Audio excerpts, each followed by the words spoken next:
औज़ुबिल्लाहिमिनश्शैतानिर्रजीम बिस्मिल्लाहिर्रहमानिर्रहीम। मैं हूं शरियार अहमद अब्बासी और आप देख रहे हैं मेरा यूट्यूब चैनल। आज की मैं वीडियो में आपको बताऊंगा कि पाकिस्तान में अगर आप इंजीनियर बनना चाहते हैं तो कौन से तरीके हैं और कौन सी डिग्री है, और एक मुकम्मल रोड मैप मैं आपको इस वीडियो में बताऊंगा। और इसके अलावा बहुत से लोगों का ये सवाल होता है कि पाकिस्तान में पीईसी और एनटीसी इन दोनों में फ़र्क क्या है, और मेन चीज़ जो इन दोनों में फ़र्क करती है वो क्या होती है। सबसे पहले तो मैं आपको अपना थोड़ा सा बैकग्राउंड बताता हूँ कि मैं कहाँ से ताल्लुक़ रखता हूँ, और मेरी यानी कि डिप्लोमा है या इंजीनियरिंग है या बाकी चीज़ें हैं, और मुझे कौन सी मुश्किलात का सामना करना पड़ा और अभी भी करना पड़ रहा है। तो इसलिए मेरा ये मानना है कि अगर आप को किसी ने कोई अच्छा गाइड नहीं किया तो आपका ये हक़ और फ़र्ज़ बनता है कि आप आने वाली नस्ल को एक अच्छा रोड मैप दें, उनको बताएं जो आपसे गलती हुई हैं वो आने वाले जो स्टूडेंट्स हैं, न्यू इंजीनियर्स हैं या डिप्लोमा होल्डर्स हैं, वो ये गलती ना करें। फ़र्स्ट ऑफ़ ऑल तो मैं आपको बताता हूँ कि मेरा ताल्लुक़ मरी से है, और मैंने जीसीटी रावलपिंडी जिसको हम गवर्नमेंट कॉलेज ऑफ टेक्नोलॉजी की कहते हैं, वहाँ से डिप्लोमा किया है। जब मैं डिप्लोमा यानी मैट्रिक कर रहा था तो उस वक्त मुझे ये पता भी नहीं था कि यानी कि डिप्लोमा इलेक्ट्रिकल का होता क्या है, एसोसिएट इंजीनियरिंग होती क्या है, क्योंकि हमारा जो बैकग्राउंड है उसके मुताबिक तो जो इलेक्ट्रिकल का काम करता है या जो समझ बूझ रखता है उसको नॉर्मल इलेक्ट्रिशियन कहा जाता है, और उसकी माशरे में उस तरीके की इज्जत भी नहीं होती। लेकिन यहाँ पर लोग इलेक्ट्रिकल इंजीनियरिंग में पीएचडी भी करते हैं, बहुत सी रिसर्च करते हैं और बहुत कुछ होता है। 2020 में मैंने मैट्रिक की और उसके बाद मैं जीसीटी रावलपिंडी में एडमिशन लिया। 3 साल का मैंने डिप्लोमा किया जिसको हम डिप्लोमा ऑफ एसोसिएट इंजीनियरिंग कहते हैं। इलेक्ट्रिकल में मैंने डिप्लोमा किया और अल्हम्दुलिल्लाह बहुत कुछ मैंने सीखा। डिग्री के अलावा भी यहाँ पर आज आप लोगों के सामने बोल रहा हूँ, ये भी मैंने जीसीटी रावलपिंडी से सीखा है। उसके बाद मैंने कुछ एक यूनिवर्सिटी है जिसका नाम है नेशनल टेक्नोलॉजी काउंसिल की यूनिवर्सिटी है, नेशनल स्किल यूनिवर्सिटी के नाम है उसका, इस्लामाबाद में है, और वो है एनटीसी की यूनिवर्सिटी। अब मैं आपको बताता हूँ एनटीसी और पीईसी में क्या फ़र्क है। मैं उस यूनिवर्सिटी में गया और तकरीबन 6 महीने, एक सेमेस्टर मैंने लगाया, उसके बाद मैंने दूसरे सेमेस्टर के मिड में वो यूनिवर्सिटी छोड़ दी। उसकी मेन वजह क्या थी यूनिवर्सिटी छोड़ने की, वो मेन रीज़न जिसकी वजह से वो वाली यूनिवर्सिटी मैंने छोड़ी, और पीईसी की जो रजिस्टर्ड यूनिवर्सिटी है जिसको जो मैं आजकल पढ़ रहा हूँ, जिसमें वह है इंटरनेशनल इस्लामिक यूनिवर्सिटी इस्लामाबाद, उसमें वैसे मैं इलेक्ट्रिकल इंजीनियरिंग कर रहा हूँ। अब आप लोगों ने डिप्लोमा एक कर लिया, और डिप्लोमा के अलावा भी अगर आप प्री इंजीनियरिंग या प्री मेडिकल एफएससी करके आना चाहते हैं तो आ सकते हैं आप इलेक्ट्रिकल इंजीनियरिंग में, या किसी भी इलेक्ट्रिकल के शोबे में आप आ सकते हैं। लेकिन मेन चीज़ ये है कि आपका बैकग्राउंड होना चाहिए। जैसे कि मैंने आपको बताया कि मेरा डिप्लोमा था, डिप्लोमे के बाद मैं इंजीनियरिंग में आया हूँ, तो बहुत ज़्यादा फ़र्क पड़ता है। एक बंदा जिसने FA FSc pre engineering pre medical किया है उसके लिए मुश्किल होगी इलेक्ट्रिकल इंजीनियरिंग या कंप्यूटर इंजीनियरिंग या कोई और इंजीनियरिंग।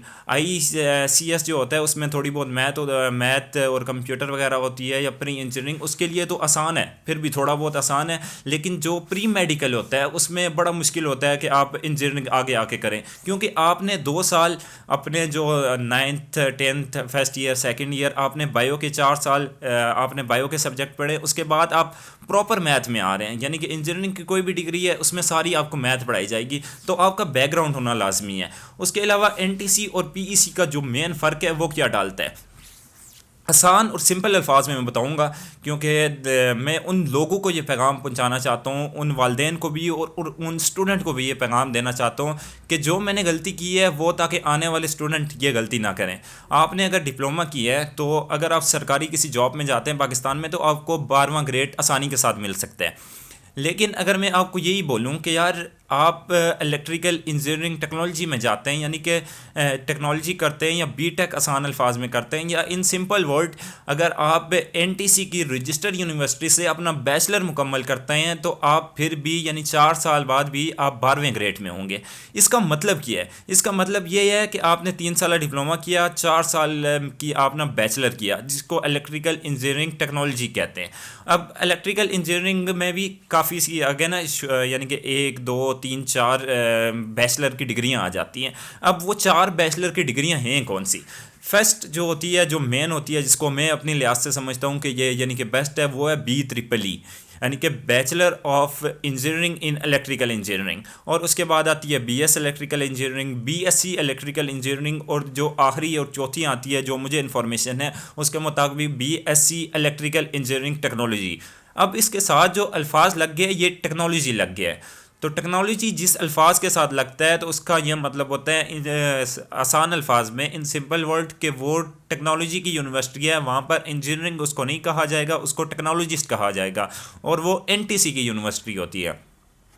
आपने एक डिप्लोमा किया और आप पाकिस्तान के लॉ के मुताबिक 12वें ग्रेड के एक जगह में पोस्ट आई और आपने अप्लाई किया, 12वें ग्रेड के आप अफसर लग गए, या जो आप सिंपल वर्ड कहना चाहते हैं, 12 ग्रेड को जो तनख्वाह मिलती है वो आपको मिलेगी।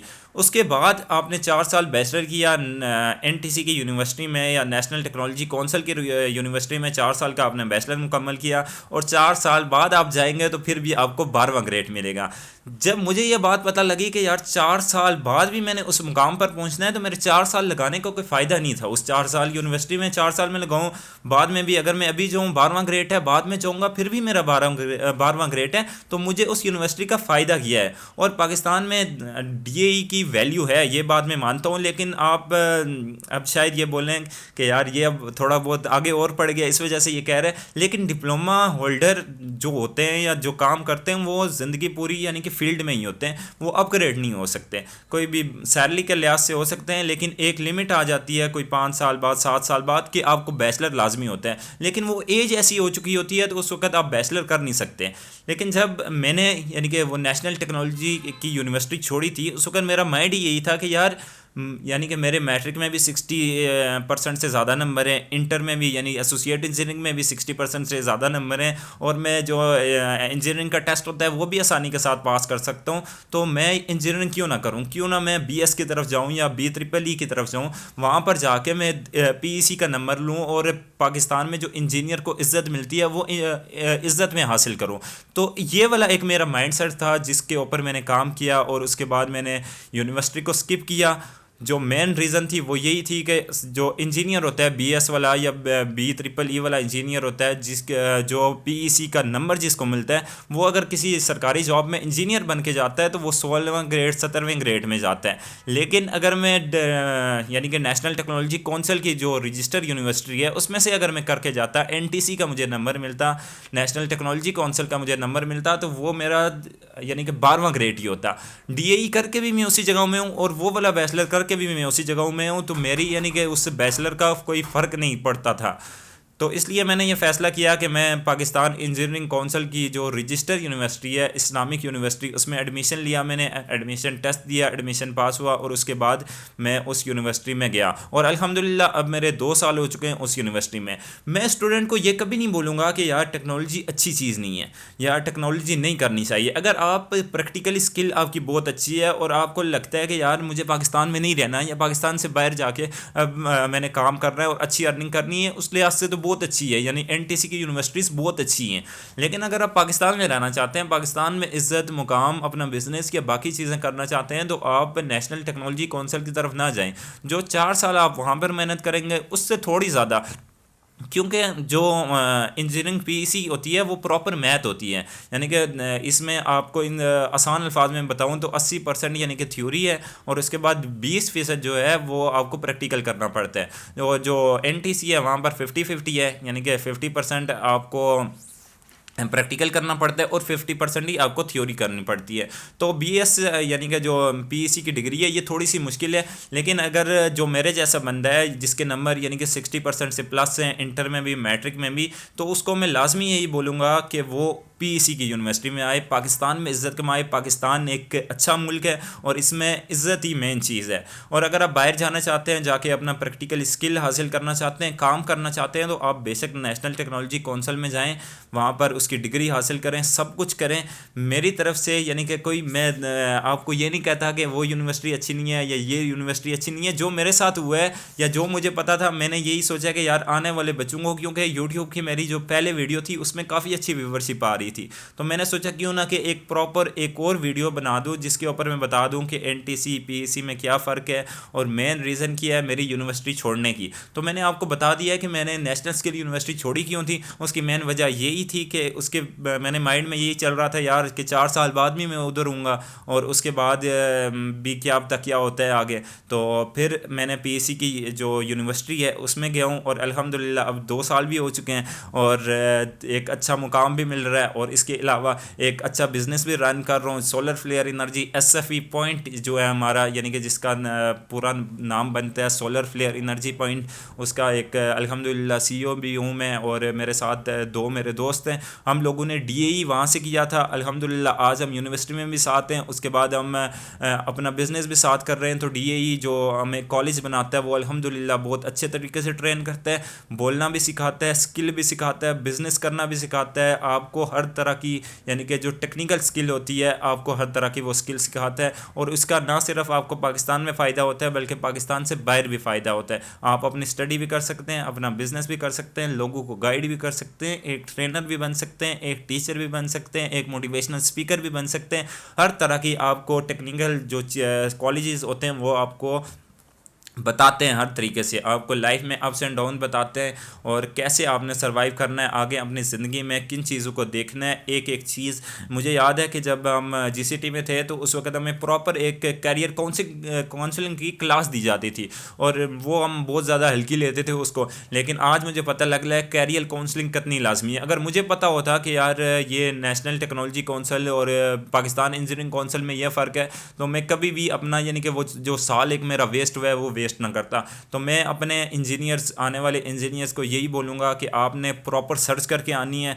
जो भी किसी भी यूनिवर्सिटी में जाओ, अगर नेशनल टेक्नोलॉजी की यूनिवर्सिटी में जाओ तो वो आपको ये चीज़ें नहीं बताएंगे। अगर इंजीनियरिंग की यूनिवर्सिटी में आओ, इंजीनियरिंग की यूनिवर्सिटी में एडवांटेजेस भी होते हैं, डिसएडवांटेजेस भी होते हैं, हर यूनिवर्सिटी में होते हैं, हर कॉलेज में, हर स्कूल में। लेकिन आपको प्रॉपर खुद भी सर्च करनी चाहिए। जो वहाँ से पढ़ के गए हैं या पढ़ रहे हैं उनसे आपने बात करनी चाहिए आपको। और कैरियर काउंसलिंग में अपने यानी कि जो वालिदैन हैं बच्चों के, या मेरे भी वालिदैन हैं, क्योंकि वो फैमिली का बैकग्राउंड होता है, या वो प्रेशराइज करते हैं बंदे को या बंदी को या अपने बच्चों को कि आपने इसमें इस डिग्री में जाना है, आपने बैचलर जो करना है वो मेडिकल में करना है, और उसके बाद आपने इंजीनियरिंग की फील्ड में जाना है। तो मैं वालिदैन को यही सजेस्ट करूँगा कि जो बच्चे में स्किल है, जो बच्चा करना चाहता है वही आप उसको राय दें। क्योंकि अगर वो कंप्यूटर साइड में जाना चाहता है उसको कंप्यूटर में इंजीनियरिंग करवाएं या ICS कराएं। अगर वो मेडिकल में जाना चाहता है प्री मेडिकल करवाएं, और उसके बाद उसके यानी कि बैचलर में ही कोई MBBS हो गया या डॉक्टर ऑफ फार्मेसी होगा, बहुत सी डिग्रियाँ ऐसी करनी चाहिए। तो उम्मीद है आपको ये वाली मेरी वीडियो पसंद आई होगी। तो ऐसी वीडियो देखने के लिए आप SFE पॉइंट को सब्सक्राइब करें और मिलते हैं अब किसी और वीडियो में। अल्लाह हाफिज़।